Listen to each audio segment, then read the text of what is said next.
Praise the lord. ఈరోజు దేవుని వాక్యము, ఆయన మనలను అంధకార సంబంధమైన అధికారంలో నుండి విడుదల చేసి తాను ప్రేమించిన తన కుమారుని యొక్క రాజ్య నివాసులుగా చేసెను.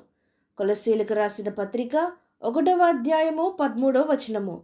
ప్రజలారా, అపోస్తులుడైన పౌలు ఈ విధంగా అంటున్నాడు: పరమ తండ్రి అయిన దేవుడు తన ప్రియ కుమారుని ద్వారా మునుపు అంధకార సంబంధమైన అధికారము క్రింద, అనగా అపవాది అనగా సాతాను పక్షంగా ఉన్నవారిని విడుదల చేసి తన ప్రియ కుమారుని యొక్క రాజ్య నివాసులుగా చేసెను అని. ప్రజలారా, ఈ లోక అధికారి అపవాది అనగా సాతాను గనుక ఈ లోకము వాడి రాజ్యము. ఈ లోకంలో ఉన్న ప్రజలు వాడి అధికారం క్రిందనే ఉన్నారు. అనగా వాడు చీకటి గనుక వాడి రాజ్యము కూడా చీకటి రాజ్యమే. అపవాది సంబంధులు చీకటి రాజ్యంలోనే జీవించుచున్నారు. ఈ విషయము ఎప్పుడైతే మన యొక్క మనోనేత్రములు తెరవబడునో, దేవుని కృప ద్వారా, ఆయన ఆత్మ ద్వారా మనము రక్షింపబడుదుమో, అప్పుడు మనం ఎరుగుదుము.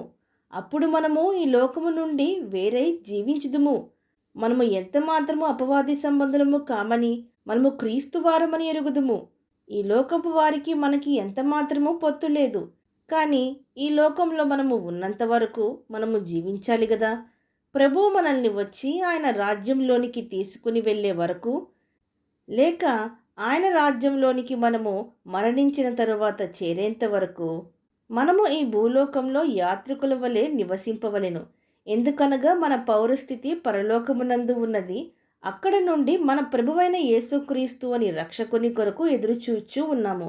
ఈ లోకంలో క్రీస్తువారంగా, వెలుగు సంబంధులుగా, విశ్వాసులుగా మనము జీవింపవలెను. కానీ ఈ సంగతులు లోకంలో ఉన్నవారికి తెలియవు. ఎందుకనగా దేవుని వాక్యము సెలవిచ్చుచున్నది, ఈ యుగ సంబంధమైన దేవత అవిశ్వాసుల యొక్క మనోనేత్రములకు గ్రుడ్డితనము కలిగజేసియున్నది అని. కనుక వారు ఇంకను అపవాది అధికారం క్రిందనే ఉన్నారు. కానీ వారు గ్రహించలేరు. వారు చీకటి సంబంధులని వారు గ్రహింపరు. వారు అపవాదికి బానిసలుగా ఉన్నారని వారు ఎరుగరు. వారు ఈ లోకము శాశ్వతము కాదని ఎరుగరు.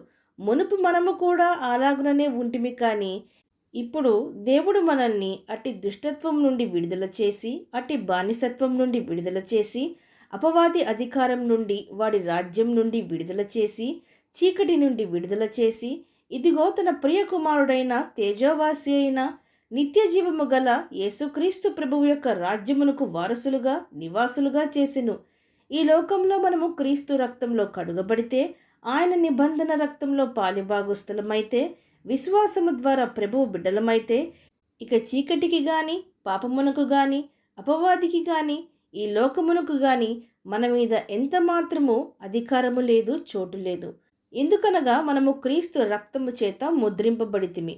నిర్దోషము, నిష్కలంకమైన, పరిశుద్ధమైన గొర్రెపిల్ల రక్తంలో, జీవము కలిగిన రక్తంలో మనము కడుగబడితిమి. ఆయన రక్తంతో మనము ముద్రింపబడితిమి. ఈ లోకంలో ఉన్న, పరలోకంలో ఉన్న మనము ప్రభువారమే. ఆయన అధికారము క్రింద ఉన్నవారమే. ఆయన బిడ్డలమే.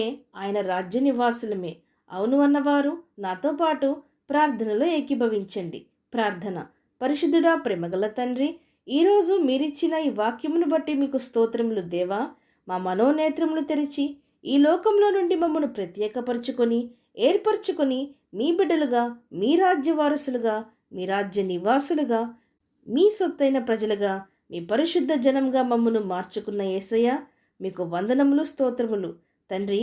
ఆ రక్షణను, ఆ విలువను, ఆ వారసత్వమును మేము కాపాడుకొని నిలుపుకోవాలి కానీ మరలా అపవాది సంబంధులుగా మారకూడదు.